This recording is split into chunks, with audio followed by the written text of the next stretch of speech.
ദൈവത്തിൻ്റെ പരിശുദ്ധമായ നാമത്തിന് മഹത്വമുണ്ടാകട്ടെ.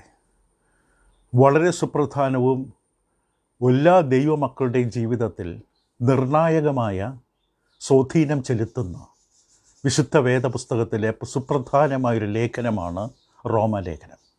ആ റോമലേഖന പഠനത്തിൽ നിന്നുള്ള 35-ാമത്തെ അവതരണത്തിലാണ്.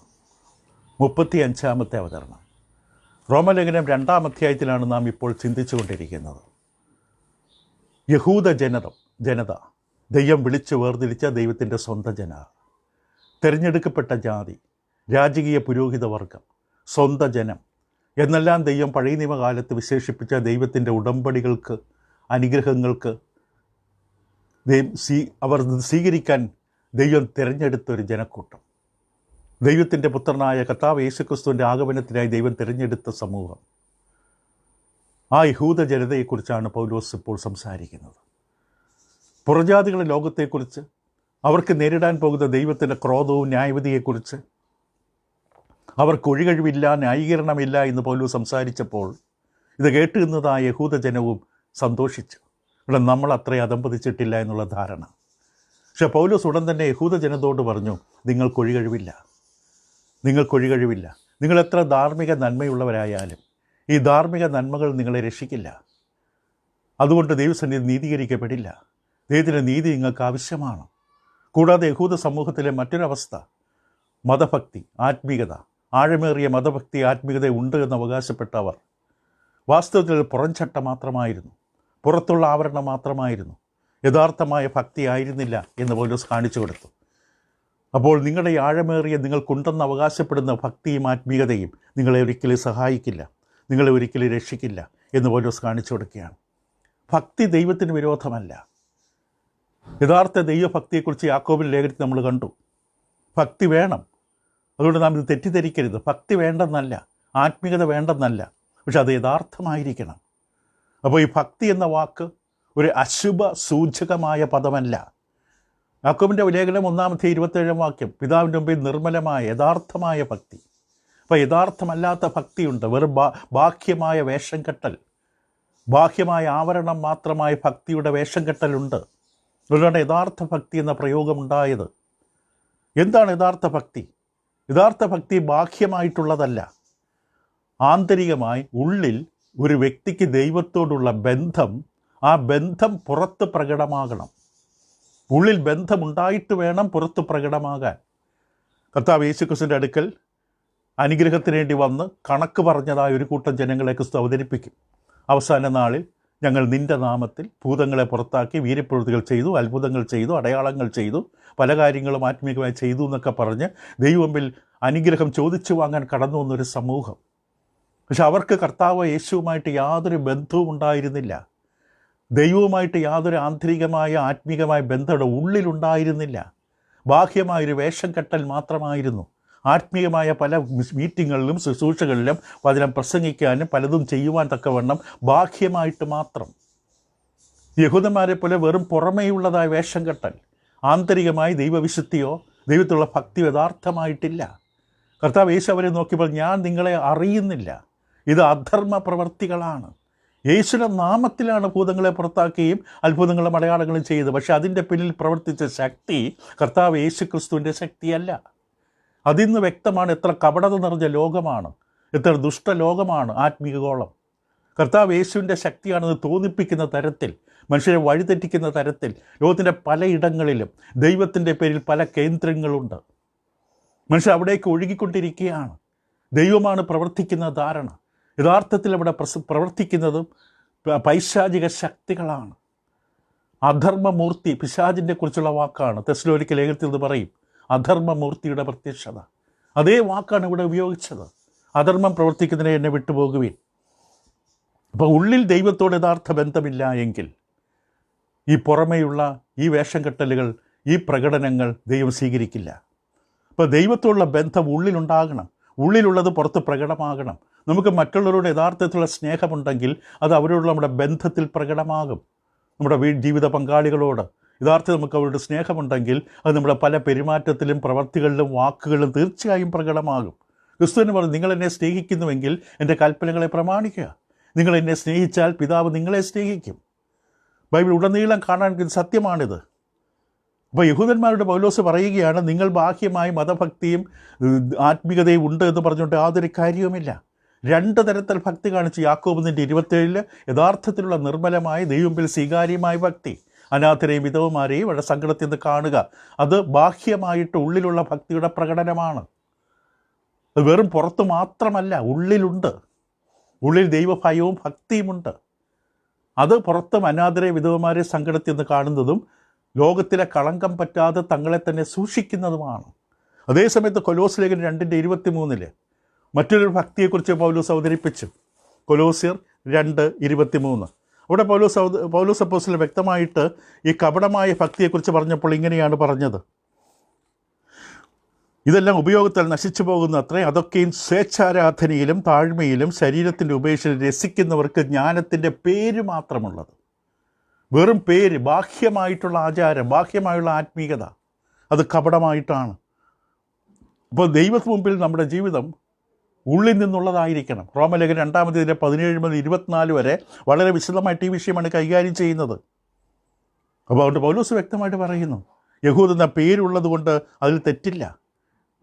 യഥാർത്ഥമായുള്ള നല്ലൊരു സ്ഥാനം, നല്ലൊരു പേരുള്ളതുകൊണ്ട് തെറ്റില്ല. നല്ല പ്രമാണം നിങ്ങളുടെ കയ്യിലുണ്ട്. ദൈവത്തെ നിങ്ങൾക്ക് ലഭിച്ചിരിക്കുന്നു. ദൈവിക ഉത്തരവാദിത്തങ്ങൾക്കുണ്ട്. ശരിയാണ്, നിങ്ങൾക്ക് ജ്ഞാനത്തിൻ്റെ സത്യത്തിൻ്റെ സ്വരൂപം നിങ്ങൾക്ക് കിട്ടിയ പ്രമാണത്താൽ. പക്ഷേ ഇതുകൊണ്ട് പോരാ, ഇതൊന്നും നിങ്ങളെ രക്ഷിക്കില്ല. ഈ മതഭക്തി മാത്രം ഒരു മനുഷ്യനെ രക്ഷിക്കാൻ മതിയായതാണ് എങ്കിൽ ദൈവം ഭൂമിയിലേക്കൊരു ഉപദേഷ്ടാവിനെ അയച്ചാൽ മതി, മത അധ്യാപകനെ അയച്ചാൽ മതി. അതിന് പകരം ദൈവം അയച്ചതിൻ്റെ പുത്രനെയാണ്, രക്ഷകനായി, പാപപരിഹാരകനായി, വീണ്ടെടുപ്പുകാരനായി തൻ്റെ പുത്രനെ അയച്ചു. അതാണ് ലോകത്തിന് വേണ്ടത്, ഒരു മത അധ്യാപകനെയല്ല. ദൈവം തൻ്റെ പുത്രനെ രക്ഷകനായിട്ടാണ് അയച്ചത്. അപ്പോൾ ഇതെല്ലാം കേൾക്കുന്ന യഹൂദന്മാർക്ക് ഒരുപക്ഷെ തീർച്ചയായും ഞെട്ടലുളവാക്കും. പുറജാതികളെ കുറ്റപ്പെടുത്തിയ പൗലോസ് ഇതാ നമ്മുടെ നേരെ തിരിഞ്ഞിരിക്കുന്നു, നമ്മളെയും കുറ്റപ്പെടുത്തുന്നു. അവർക്കത് ഉൾക്കൊള്ളാൻ വളരെ ബുദ്ധിമുട്ടുണ്ടായിരുന്നിരിക്കാം. അവർ സമ്മതിക്കാൻ തയ്യാറല്ല. തീർച്ചയായും അവരെ എതിർക്കും. ഞങ്ങളങ്ങനെയല്ല, ഇത് ഞങ്ങളെക്കുറിച്ചല്ല, പൗലോസ് നീ ഞങ്ങളെക്കുറിച്ച് പറയുന്നത് ശരിയല്ല, ഞങ്ങളുടെ ജീവിതം ഇങ്ങനെയല്ല എന്നവർ തീർച്ചയായിട്ടും എതിർക്കും. പൗലോസ് വളരെ വ്യക്തമായും ശക്തമായും അവിടെ അവസ്ഥകളെ കാണിച്ചു കൊടുക്കുകയാണ്. നിങ്ങളൊരു നല്ല ധാർമ്മിക മനുഷ്യരാകാം, പക്ഷേ നിങ്ങൾ അതോടൊപ്പം നിങ്ങൾ നല്ല ഭക്തിയുടെ പ്രകടനങ്ങളുള്ള വ്യക്തിയാകാം. പക്ഷെ നിങ്ങൾ വഴിതെറ്റിയിരിക്കുകയാണ്, നിങ്ങൾക്കൊരു കഴിവില്ല എന്നുള്ളത് വ്യക്തമായി കാണിച്ചു. നിങ്ങളുടെ മതഭക്തി കൊണ്ടോ ധാർമ്മിക നന്മ ഗുണങ്ങൾ കൊണ്ടോ നിങ്ങൾക്ക് നീതീകരണമില്ല, നിങ്ങൾ രക്ഷ പ്രാപിക്കില്ല. നിങ്ങൾ രക്ഷ പ്രാപിക്കാൻ നിങ്ങൾക്ക് വേണ്ടതെന്താണ്? ദൈവകൃപ. ദൈവകൃപ മാത്രമാണ് നിങ്ങളെ രക്ഷിക്കാൻ പര്യാപ്തം, അല്ലാതെ നിങ്ങൾ രക്ഷപ്പെടില്ല. തുടർന്ന് നമ്മൾ ചിന്തിക്കാൻ പോകുന്ന വളരെ നിർണായക ഒരു വിഷയമാണ്. ദൈവത്തിൻ്റെ ന്യായവിധിയുടെ ദിവസത്തിനായി നാം ഒരുങ്ങി നിൽക്കുന്നുണ്ടോ? നാം നേരിടാൻ പോകുന്ന ന്യായവിധിക്ക് നാം തയ്യാറായി ഒരുങ്ങി നിൽക്കുന്നവരാണോ? ഒരു പഴയ ആംഗലേയ ഇംഗ്ലീഷ് കവിത ഇങ്ങനെ കേൾക്കാറുണ്ട്, സുപരിചിതമായി വളരെ പഴയതാണ്. ഒരു വലിയ ദിവസം വരുന്നു, ഒരു മഹാദിവസം വരുന്നു, ഒരു മഹാദിവസം തീർച്ചയായിട്ടും വരുന്നു. അന്ന് വിശുദ്ധന്മാരും പാപികളും ഇടതും വലതുമായി വേർതിരിക്കപ്പെടുന്ന ദിവസം. ആ വരാൻ പോകുന്ന ദിവസത്തിൽ നിങ്ങൾ ഒരുങ്ങിയിട്ടുണ്ടോ? നിങ്ങൾ ഒരുങ്ങിയിട്ടുണ്ടോ? നിങ്ങൾ ഒരുങ്ങിയിട്ടുണ്ടോ? നിങ്ങൾ ആ ന്യായവിധി ദിവസത്തിനായി ഒരുങ്ങിയിട്ടുണ്ടോ? ഇതുതന്നെയാണ് നമ്മുടെ മുമ്പിൽ ദൈവം ചോദിക്കുന്നത്. ആ വരാനിരിക്കുന്ന ന്യായവിധിയുടെ ദിവസത്തിനായി നാം ഒരുങ്ങി നിൽക്കുന്നുണ്ടോ? എബ്രായ എഴുത്തുകാരൻ തൻ്റെ ലേഖനത്തിൽ എബ്രായ ലേഖനം 9-ാം അധ്യായത്തിൻ്റെ 27-ാം വാക്യത്തിൽ എബ്രായ ലേഖനം ഇപ്രകാരം വ്യക്തമായിട്ട് ദൈവത്തിൻ്റെ വലിയ പദ്ധതി വെളിപ്പെടുത്തി. അവിടെ പറഞ്ഞത് ഇങ്ങനെയാണ്: ഒരിക്കൽ മരിക്കുകയും പിന്നെ ന്യായവിധിയും മനുഷ്യർക്ക് നിയമിച്ചിരിക്കുകയാണ്. ഇപ്പോൾ ന്യായവിധി മനുഷ്യർക്ക് നിയമിച്ചിരിക്കുന്ന ഒന്നാണ്, നാം അത് നേരിടുക തന്നെ വേണം. ന്യായവിധിയുണ്ട്. അപ്പോസ്തല പ്രവൃത്തികളുടെ പുസ്തകം 17-ാം അധ്യായം 31-ാം വാക്യത്തിൽ അരയോപക കുന്നിൻ്റെ മുകളിൽ നിന്നുകൊണ്ട് പൗലോസ് യവന തത്വചിന്തകന്മാരോട് സംസാരിക്കുമ്പോൾ അവരോട് വരാനിരിക്കുന്ന ന്യായവിധിയെക്കുറിച്ച് പറഞ്ഞപ്പോൾ ഇങ്ങനെയാണ് പറഞ്ഞ് അവസാനിപ്പിച്ചത്: താൻ നിയമിച്ച പുരുഷൻ മുഖാന്തരം ലോകത്തെ നീതിയിൽ ന്യായം വിധിപ്പാൻ അവനൊരു ദിവസത്തെ നിശ്ചയിച്ചു. അവനെ മരിച്ചവരിൽ നിന്ന് ഉയർത്തെഴുന്നേൽപ്പിച്ചതിനാൽ എല്ലാവർക്കും അതിൻ്റെ ഉറപ്പ് നൽകിയുമിരിക്കുന്നു. കർത്താവ് യേശുക്രിസ്തുവിനെ ലോകത്തിൽ നൽകിക്കൊണ്ട്, മരണത്തിൽ മാത്രമല്ല മരണത്തിൽ നിന്ന് ഉയർത്തെഴുന്നേൽപ്പിച്ചുകൊണ്ട് കർത്താവ് യേശുവിൻ്റെ മുമ്പിൽ സകല മനുഷ്യരും ചെന്ന് നിൽക്കേണ്ടി വരുമെന്നുള്ള ഒരു വലിയ സത്യം ഉറപ്പോടുകൂടി ദൈവം ലോകത്തിൽ നൽകിയിരിക്കുകയാണ്. പൗലോസ് തന്നെയാണ് കൊരിന്ത ലേഖനം 2-ാം ലേഖനത്തിൻ്റെ 5-ാം അധ്യായം 10-ാം വാക്യത്തിൽ ഇപ്രകാരം പറഞ്ഞത്: അവനവൻ ശരീരത്തിൽ ഇരിക്കുമ്പോൾ ചെയ്തത് നല്ലതാകിലും തീയതാകിലും അതിന് തക്കവണ്ണം പ്രാപിക്കേണ്ടതിന് നാം എല്ലാവരും ക്രിസ്തുവിൻ്റെ ന്യായാസനത്തിന് മുമ്പാകെ വെളിപ്പെടേണ്ടതാണ്. എല്ലാവരും പോയി അവിടെ നിൽക്കണം, ക്രിസ്തുവിൻ്റെ ന്യായാസനത്തിന് മുമ്പിൽ നിൽക്കണം. ഇപ്പോൾ ചരിത്രം മുന്നോട്ട് കുതിച്ചുകൊണ്ടിരിക്കുകയാണ്, വിശ്രമമില്ലാതെ നിർദ്ദയമായിട്ട് കുതിച്ചുകൊണ്ടിരിക്കുകയാണ് ആ മഹാദിവസത്തിലേക്ക്. അന്ന് നീതി നടപ്പാകുന്ന ദിവസം, ദൈവമക്കൾക്കെതിരെ ചെയ്ത എല്ലാ അതിക്രമങ്ങൾക്കും പകരം കൊടുക്കുന്ന ദിവസം, എല്ലാം വെളിപ്പെടുന്ന ദിവസം. നിങ്ങളും ഞാനും ആ ദിവസത്തിനായി ഒരുങ്ങി നിൽക്കുന്നുണ്ടോ? അപ്പോൾ നമ്മുടെ ഈ പഠനം റോമാലേഖനം 2-ാം അധ്യായത്തിൻ്റെ 1 മുതൽ 2-ാം അധ്യായത്തിൽ കേന്ദ്രീകരിക്കപ്പെട്ടിരിക്കുന്ന ഈ പഠനം അത് ഈ വിഷയത്തെക്കുറിച്ചുള്ളതാണ്. ഈ അധ്യായത്തിൽ പൗലോസ് യഹൂദജനത്തിൽ പ്രത്യേകിച്ച് ഊന്നൽ നൽകിക്കൊണ്ട് അവരോട് പറയുകയാണ്, പുറജാതികളെപ്പോലെ തന്നെ നിങ്ങളും പാപത്തിൽ നഷ്ടപ്പെട്ട് കിടക്കുകയാണ്. പാപം നിങ്ങളെ നഷ്ടപ്പെടുത്തി കളഞ്ഞു. മറ്റൊന്നുമില്ലാത്തത് കൊണ്ടല്ല നിങ്ങൾ നഷ്ടപ്പെട്ടത്, പാപനിമിത്തം നിങ്ങൾ നഷ്ടപ്പെട്ടിരിക്കുന്നു. ആദ്യത്തെ 16 വാക്യങ്ങൾ റോമാലേഖനം 2-ാം അധ്യായം അവിടെ ഈ വിഷയത്തെ ചുറ്റിപ്പറ്റി നിൽക്കുകയാണ്. വരാനിരിക്കുന്ന ന്യായവിധി. 1-ാം അധ്യായത്തിൽ നാം കണ്ടു, സ്വർഗത്തിൽ നിന്ന് ദൈവത്തിൻ്റെ ക്രോധം വരുന്നു ജാതികളുടെ മേൽ, അഭക്തരായ പുറജാതികളുടെ മേൽ ദൈവത്തിൻ്റെ ക്രോധം വെളിപ്പെടുന്നതായിട്ട് കണ്ടു.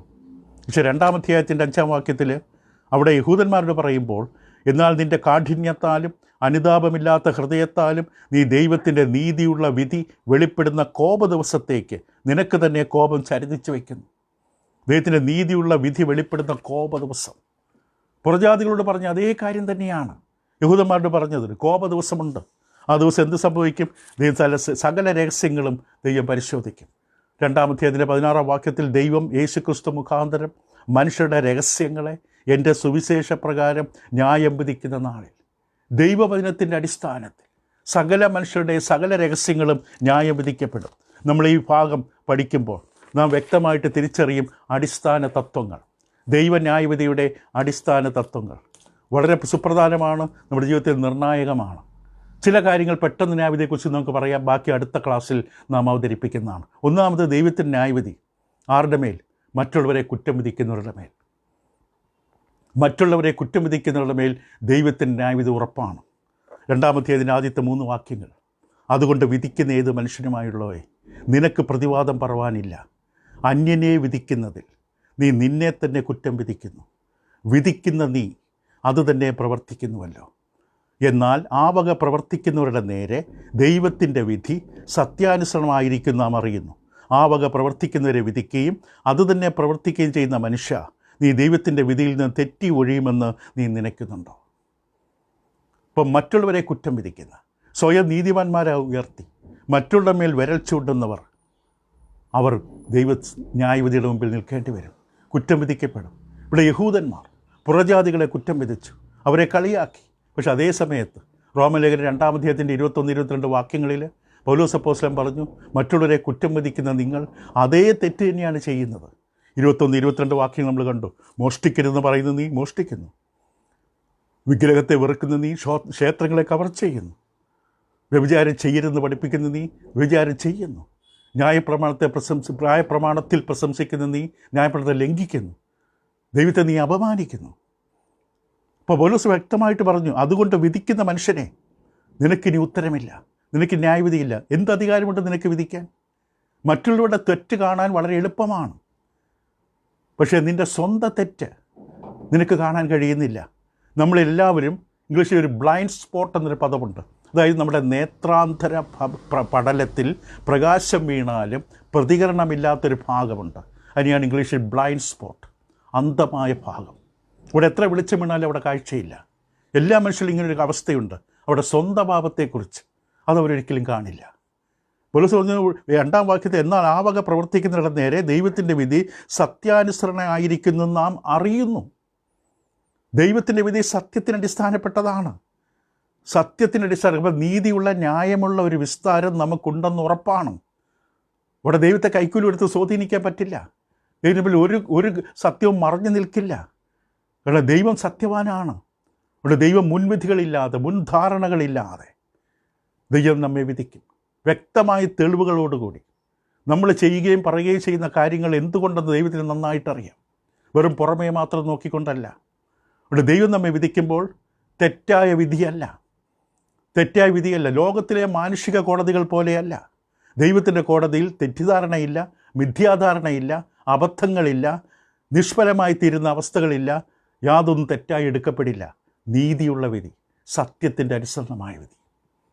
അപ്പോൾ ഒന്നാമത് നമ്മൾ കണ്ടു, മറ്റുള്ളവരെ കുറ്റം വിധിക്കുന്നവർ വിധി നേരിടും.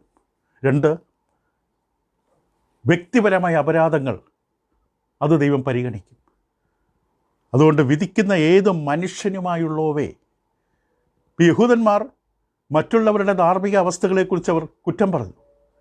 പക്ഷെ അവനും വ്യക്തിപരമായി സ്വയം നീതി കാണിക്കുന്നവനാണ്, സ്വയം ഉയർത്തുന്നവനാണ്, അഹങ്കാരത്തിൽ നിൽക്കുന്നവനാണ്. കർത്താവ് യേശു ഗിരിപ്രഭാഷണത്തിൽ മത്തായിയുടെ സുവിശേഷം 7-ാം അധ്യായം മത്തായി 7-2 വാക്യങ്ങളിൽ നിങ്ങൾ വിധിക്കപ്പെടാതിരിക്കേണ്ടതിന് വിധിക്കരുത്. നിങ്ങൾ വിധിക്കുന്ന വിധിയാൽ നിങ്ങളെയും വിധിക്കും. നിങ്ങൾ അളക്കുന്ന അളവിനാൽ നിങ്ങൾക്കും അളന്നു കിട്ടുമെന്ന് വ്യക്തമായി പറയും. വ്യക്തിപരമാണ്. ലൂക്കോസ് 16-ാം അധ്യായത്തിൻ്റെ 15-ാം വാക്യത്തിലും കർത്താവ് യേശു ക്രിസ്തു ഇപ്രകാരം സംസാരിച്ചു. ലൂക്കോസ് 16:15. ഇവിടെ ലൂക്കോസിലൂടെ ദൈവത്തിൻ്റെ ആത്മാവ് സംസാരിച്ചത് ഇങ്ങനെയാണ്. ലൂക്കോസ് 16:15 പറഞ്ഞു, അവൻ അവരോട് പറഞ്ഞത്, നിങ്ങൾ നിങ്ങളെ തന്നെ മനുഷ്യരുടെ മുമ്പാകെ നീതീകരിക്കുന്നവരാകുന്നു. ദൈവമോ നിങ്ങളുടെ ഹൃദയം അറിയുന്നു. മനുഷ്യരുടെ ഇടയിൽ ഉന്നതമായത് ദൈവത്തിന് മുമ്പാകെ ഉറപ്പാണ്. ലൂക്കോസ് 18-ാം അധ്യായത്തിൻ്റെ 9 മുതൽ 14 വാക്യങ്ങളിൽ 2 വ്യക്തികളെ അവതരിപ്പിക്കുമ്പോൾ എൻ്റെ പശ്ചാത്തലത്തിൽ ഇങ്ങനെ പറഞ്ഞു. ലൂക്കോസ് 18-9 മുതലുള്ള വാക്യങ്ങൾ, തങ്ങൾ നീതിമാന്മാർ എന്ന് ഉറച്ച് മറ്റുള്ളവരെ ധിക്കരിക്കുന്ന ചിലരെക്കുറിച്ച് അവൻ ഉപമ പറഞ്ഞത്. 2 മനുഷ്യർ പ്രാർത്ഥിക്കാൻ പോയി ഉപമയോടെ പറയും. അപ്പോൾ വ്യക്തിപരമായ അപരാധങ്ങൾ, വ്യക്തിപരമായ തെറ്റുകളും കുറ്റങ്ങളും ന്യായവിധി നേരിടും. അപ്പോൾ ദൈവം വ്യക്തമായിട്ട് കാണിച്ചിരിക്കുകയാണ് ന്യായവിധി എന്താണ്. ഇപ്പോൾ പാപം, ദൈവത്തിൻ്റെ മുമ്പിൽ നമ്മുടെ ദൈവ നിയമങ്ങൾ ലംഘിച്ച അവസ്ഥ, അത് നമ്മുടെ മേൽ ദൈവവിധി വരാൻ കാരണമാകുകയാണ്. പാപത്തിൽ തുടരുന്നവർ ന്യായവിധി നേരിടും. 3, സത്യത്തിൻ്റെ അനുസരണത്തിലാണ്. പറഞ്ഞ് ഒന്നുകൂടെ വിശദീകരിക്കുന്നത് മാത്രമേ ഉള്ളൂ. സത്യാനുസരണമായിരിക്കും വിധി. ന്യായവിധി എപ്പോഴും സത്യത്തിനനുസരിച്ചാണ്, കേട്ടുകേൾവി അനുസരിച്ചല്ല, വെറും തോന്നലിൻ്റെ അടിസ്ഥാനത്തിലല്ല, വേറെ ആരെങ്കിലും പറഞ്ഞത് കേട്ടിട്ടല്ല. ന്യായവിധിക്കൊരു മാനദണ്ഡമുണ്ട്. ഏതാണ് ആ മാനദണ്ഡം? മനുഷ്യൻ്റെ ഹിതമാണോ? ഒരിക്കലുമല്ല. ദൈവത്തിൻ്റെ ഇഷ്ടം, ദൈവത്തിൻ്റെ മാനദണ്ഡം. ഇപ്പോൾ ദൈവത്തിൻ്റെ വിധി സത്യാനുസരണമാണ്. കാരണം ദൈവം നീതിമാനാണ്, ദൈവനീതിയിൽ അടിസ്ഥാനപ്പെട്ടതാണ്. 4, ആർക്കും ഒഴിവാക്കാൻ പറ്റില്ല ന്യായവിധിയുടെ പ്രതിഫലം. ന്യായവിധിയുടെ അനന്തരഫലത്തിൽ നിന്ന് ഒഴിഞ്ഞു പോകാൻ ആർക്കും സാധിക്കില്ല. അത് വ്യക്തിപരമാണ്, ഭാവിയിലുള്ളതുമാണ്, ഇപ്പോഴും സംഭവിച്ചുകൊണ്ടേയിരിക്കുന്നു. യോഹന്നാൻ്റെ സുവിശേഷം 3-ാം അധ്യായം 36-ാം വാക്യത്തിൽ ഇപ്രകാരമാണ് അധ്യായം അവസാനിപ്പിക്കുന്നത്. പുത്രനിൽ വിശ്വസിക്കുന്നവന് നിത്യജീവനുണ്ട്, പുത്രനെ അനുസരിക്കാത്തവന് ജീവനെ കാണുകയില്ല, ദൈവക്രോധം അവൻ്റെ മേൽ വസിക്കുന്നതേയുള്ളൂ. കർത്താവ് യേശുവിനെ തള്ളിക്കളയുന്നവർ ദൈവക്രോധം വിളിച്ചു വരുത്തുകയാണ്. ഈ ന്യായവിധി എന്ന് പറയുന്നത് ഭൗതികവുമാണ്, ആത്മീകവുമാണ്, താൽക്കാലികമാണ്, നിത്യവുമാണ്. ഈ ന്യായവിധി എബ്രായലേഖനം 2-ാം അധ്യായം 3-ാം വാക്യം, എബ്രായലേഖനം 2-ാം അധ്യായത്തിൻ്റെ 3-ാം വാക്യം പറയുന്നു, ഈ കർത്താവ് താൻ പറഞ്ഞു തുടങ്ങിയതും ദൈവം അടയാളങ്ങളാലും അത്ഭുതങ്ങളാലും വിവിധ വീര്യപ്രവർത്തികളാലും തൻ്റെ ഇഷ്ടപ്രകാരം പരിശുദ്ധാത്മാവ് നൽകിക്കൊണ്ടും സാക്ഷി നിന്നതും കേട്ടവർ നമുക്ക് ഉറപ്പിച്ചെന്നതുമായി ഇത്ര വലിയ രക്ഷ നാം ഗണ്യമാക്കാതെ പോയാൽ എങ്ങനെ തെറ്റിയൊഴിയും? ദൈവിക സത്യം, ദൈവവചനം, സുവിശേഷം തള്ളിക്കളയുന്ന മനുഷ്യൻ, കർത്താവിൻ്റെ കൽപ്പനകളെ തള്ളിക്കളയുന്ന മനുഷ്യൻ ഒരിക്കലും ആ വിധിയിൽ നിന്ന് രക്ഷപ്പെടില്ല. വ്യക്തമാണ്. റോമലേഖനം 1:27 നമ്മൾ കണ്ടു. റോമലേഖനം 1-ാം അധ്യായത്തിൻ്റെ 27-ാം വാക്യത്തിൽ പൗലോസ് അപ്പോസ്തലൻ പുറജാതികളോട് സംസാരിച്ചപ്പോൾ ആ വിഷയം വളരെ വ്യക്തമായിട്ട് തന്നെ പറഞ്ഞു. റോമർ 1:27. അവണ്ണം പുരുഷന്മാർ സ്വാഭാവിക സ്ത്രീഭോഗം വിട്ട് അന്യോന്യം കാമം ചൊലിച്ച് ആണോടാണ് അവലിഷ്ടമായി പ്രവർത്തിച്ചു. ഇങ്ങനെ അവർ തങ്ങളുടെ വിഭ്രമത്തിന് യോഗ്യമായ പ്രതിഫലം തങ്ങളിൽ തന്നെ പ്രാപിച്ചു. ഇവിടെ ജീവിതത്തിൽ ഇപ്പോൾ തന്നെ ന്യായവിധി സംഭവിച്ചുകൊണ്ടിരിക്കുകയാണ്. ചിലരുടെ ജീവിതത്തിൽ തരം താഴ്ന്ന ജീവിത രീതി നിമിത്തം അവരുടെ ജീവിതത്തിൽ ശരീരത്തിൻ്റെ ശിക്ഷ അനുഭവിച്ചുകൊണ്ടിരിക്കുകയാണ്. 1 കൊരിന്ത്യർ 11-ാം അധ്യായത്തിൻ്റെ 30-ാം വാക്യത്തിൽ പൗലോസ് അപ്പോസ്തലൻ കൊരിന്ത്യ സഭയോട് കർത്താവിൻ്റെ തിരുവത്താഴം എടുക്കുന്ന അവസ്ഥയോടുള്ള ബന്ധത്തിൽ ഇപ്രകാരം പറയും, ഇത് ഹേതുവായി നിങ്ങളിൽ പലരും ബലഹീനരും രോഗികളുമാകുന്നു. ദൈവിക കാര്യങ്ങളിൽ ശ്രദ്ധയില്ലാതെ, ഒരുക്കമില്ലാതെ, വിശുദ്ധിയില്ലാതെ, അന്യോന്യമുള്ള കൂട്ടായ്മയില്ലാതെ പങ്കെടുക്കുമ്പോൾ സ്വയം ശിക്ഷാവിധി വിളിച്ചു വരുത്തുകയാണ്. ഇപ്പോൾ ഈ ന്യായവിധി എന്ന് പറയുന്ന വിധി നിർണയമാണ്, ശിക്ഷാ നിയമത്തിൻ്റെ ലംഘനമാണ്. യാക്കോബിൻ്റെ ലേഖനം 4-ാം അധ്യായം 4-ാം അധ്യായത്തിൻ്റെ 11-12 വാക്യങ്ങളിൽ സഹോദരന്മാരെ അന്യോന്യം ദുഷിക്കരുത്. തൻ്റെ സഹോദരനെ ദുഷിക്കുകയും വിധിക്കുകയും ചെയ്യുന്നവൻ ന്യായപ്രമാണത്തെ ദുഷിക്കുകയും ന്യായപ്രമാണത്തെ വിധിക്കുകയും ചെയ്യുന്നു. ന്യായപ്രമാണത്തെ വിധിക്കുന്നുവെങ്കിൽ നീ ന്യായപ്രമാണത്തെ അനുഷ്ഠിക്കുന്നവനല്ല, വിധിക്കുന്നവനത്രേ. ന്യായപ്രമാണ കർത്താവും ന്യായാധിപതിയും ഒരുവനേയുള്ളൂ. രക്ഷിപ്പാനും നശിപ്പിപ്പാനും ശക്തനായവൻ തന്നെ. കൂട്ടുകാരനെ വിധിപ്പാൻ നീ ആർ? മത്തായി 25-ാം അധ്യായത്തിൽ കോലാട്ടുകളെയും ചെമ്മരിയാടുകൾ വേർതിരിക്കുന്ന അവസ്ഥയെക്കുറിച്ച് കർത്താവ് യേശുക്രിസ്തു വ്യക്തമായിട്ട് മത്തായിയുടെ സുവിശേഷം 25-ാം അധ്യായം 41 മുതൽ, പിന്നെ അവൻ ഇടത്തുള്ളവരോട്, ശപിക്കപ്പെട്ടവരെ, എന്നെ വിട്ട് പിശാചിനവൻ്റെ ദൂതന്മാർക്ക് ഒരുക്കിയിരിക്കുന്ന നിത്യാഗ്നിയിലേക്ക് പോകുവിൻ. എനിക്ക് വിശന്നു, നിങ്ങൾ ഭക്ഷിപ്പാൻ തന്നില്ല. ദാഹിച്ചു, കുടിപ്പാൻ തന്നില്ല. അതിഥിയായിരുന്നു, നിങ്ങളെ ചേർത്തുകൊണ്ടില്ല. ഇതെല്ലാം പറഞ്ഞിട്ട് അവസാനം അവർ ചോദിക്കും, എപ്പോഴാണ് ഞങ്ങൾ നിന്നെ അങ്ങനെ കണ്ടത്? ക്രിസ്തു പറഞ്ഞു, ഈ ചെറിയ ഒരുത്തന് നിങ്ങൾ ചെയ്യാത്തിടത്തോളം എന്നോടാണ് ചെയ്തത്. അപ്പോൾ വളരെ വ്യക്തമാണ്, വ്യക്തിപരമാണ് ലഭിക്കാൻ പോകുന്ന അവസ്ഥ. ഹേ മനുഷ്യ എന്നാണ് പൗലോസ് വിളിച്ചത്. അന്യനെ വിധിക്കുന്നവനെ, നിനക്ക് പ്രതിവാദം പറവാനില്ല. അതുകൊണ്ട് വിധിക്കുന്ന ഏത് മനുഷ്യരുമായുള്ളവേ. റോമലേഖനം 14-ാം അധ്യായത്തിൻ്റെ 11-ാം വാക്യത്തിൽ വ്യക്തമായിട്ട് അവിടെയും കാണാം. റോമർ 14:11, എന്നാണ് എൻ്റെ മുമ്പിൽ എല്ലാ മുഴങ്കാലും മടങ്ങും, എല്ലാ നാവും ദൈവത്തെ സ്തുതിക്കുമെന്ന് കർത്താവ് അരുളി ചെയ്യുന്നു. 2 കൊരിന്ത്യർ 5:10, നാം ഈ ശരീരത്തിലായിരിക്കുമ്പോൾ ചെയ്തത് നല്ലതാകിലും ചീത്തയായാലും അതിന് തക്കവണ്ണം പ്രാപിപ്പാൻ എല്ലാവരും ക്രിസ്തു ന്യായാസനത്തിന് മുമ്പാകെ നിൽക്കും. അപ്പോൾ ഇത് വ്യക്തിപരമാണ്, ആർക്ക് രക്ഷപ്പെടാൻ പറ്റില്ല. ഒരു പോയിന്റ് കൂടെ പറഞ്ഞ് അവസാനിപ്പിക്കാൻ, ന്യായവിധി എന്ന് പറയുന്നത് ദൈവത്തിൻ്റെ ദയ, ദൈവത്തിൻ്റെ കരുണയോടുള്ള നമ്മുടെ പ്രതികരണത്തിൻ്റെ അടിസ്ഥാനത്തിലാണ്. റോമലേഖനം 2-ാം അധ്യായം 4-ാം വാക്യം ഇങ്ങനെ കാണാം, അല്ല ദൈവത്തിൻ്റെ ദയ നിന്നെ മാനസാന്തരത്തിലേക്ക് നടത്തുന്നു നീ അറിയാതെ. നീ അവൻ്റെ ദയ, ക്ഷമ, ദീർഘശാന്തി എന്നിവയുടെ ഐശ്വര്യം നിരസിക്കുന്നു. ദൈവത്തിൻ്റെ ദയ, ദൈവത്തിൻ്റെ നന്മ, അതാണ് ഇതുവരെയും ആ ക്രോധം വരാതെ തടഞ്ഞു നിർത്തിയത്. നമ്മൾ പണ്ടേ ദഹിപ്പിക്കപ്പെടാമായിരുന്നു, നശിപ്പിക്കപ്പെടാമായിരുന്നു. പക്ഷേ ദൈവം നമ്മുടെ ദീർഘക്ഷമ കാണിച്ചു. പത്രോസ് പറഞ്ഞതുപോലെ, പത്രോസ് 2-ാം ലേഖനം 3-ാം അധ്യായം 9-ാം വാക്യം, ചിലർ താമസമെന്ന് വിചാരിക്കുന്ന പോലെ കർത്താവ് തൻ്റെ വാഗ്ദത്തം നിവർത്തിപ്പാൻ താമസിക്കുന്നില്ല. ആരും നശിച്ചു പോകാതെ എല്ലാവരും മാനസാന്തരപ്പെടുവാൻ അവൻ ഇച്ഛിച്ച് നമ്മുടെ ദീർഘക്ഷമ കാണിക്കുകയാണ്. നീട്ടി നീട്ടി തരികയാണ്. ഇന്നലെ നശിക്കാമായിരുന്നു, കഴിഞ്ഞ വർഷം നശിക്കാമായിരുന്നു. ദൈവം നീട്ടി നീട്ടി തന്നു. എന്തുകൊണ്ട്? നാം മാനസാന്തരപ്പെടട്ടെ എന്ന് വിചാരിച്ചു.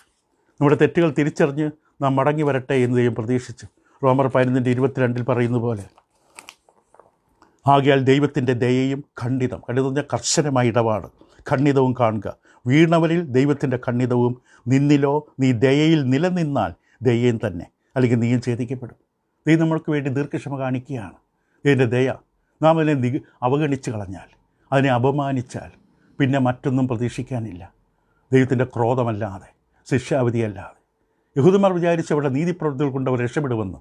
പക്ഷെ അവർ ദൈവത്തിൻ്റെ ദയയെ തള്ളിക്കളഞ്ഞു. ദൈവത്തിൻ്റെ ദീർഘക്ഷമ, അവൻ്റെ ക്ഷമ, അതിൻ്റെ ഐശ്വര്യം തള്ളിക്കളയരുത്. അത് നമ്മുടെ ന്യായവിധിക്ക് നമ്മൾ കണക്ക് പറയേണ്ടി വരും. ദൈവം അവസരം തരികയാണ്. എന്തിന്? മാനസാന്തരത്തിലേക്ക് നടത്തുകയാണ്. ദൈവത്തിൻ്റെ ദയ നിന്നെ മാനസാന്തരത്തിലേക്ക് നടത്തുകയാണ്, നമ്മളെക്കൊണ്ട് ചിന്തിപ്പിക്കുകയാണ്. ഞാൻ ചെയ്തതിന് തക്കവണ്ണ ദൈവം എന്നോട് ചെയ്തില്ലല്ലോ. അപ്പോൾ ദൈവം എന്താണ് എന്നോട് കാണിക്കുന്നത്? ദയ, കരുണ. എന്തിന്? എൻ്റെ തെറ്റുകൾ തിരുത്തണം. വെളിപാട് പുസ്തകത്തിലെ വാക്യങ്ങൾ വായിച്ച് നമുക്ക് തൽക്കാലം അവസാനിപ്പിക്കാം. വെളിപാട് 2-ാമത്തെ അധ്യായം 5-ാം വാക്യം, നീ ഏതിൽ നിന്ന് വീടിരിക്കുന്നു ഓർത്ത് മാനസാന്തരപ്പെട്ട ആദ്യത്തെ പ്രവൃത്തി ചെയ്യുക. അല്ല ഞാൻ വരികയും നീ മാനസാന്തരപ്പെടാഞ്ഞാൽ നിൻ്റെ നിലവിളക്ക് എൻ്റെ നിലയിൽ നിന്ന് നീക്കുകയും ചെയ്യും.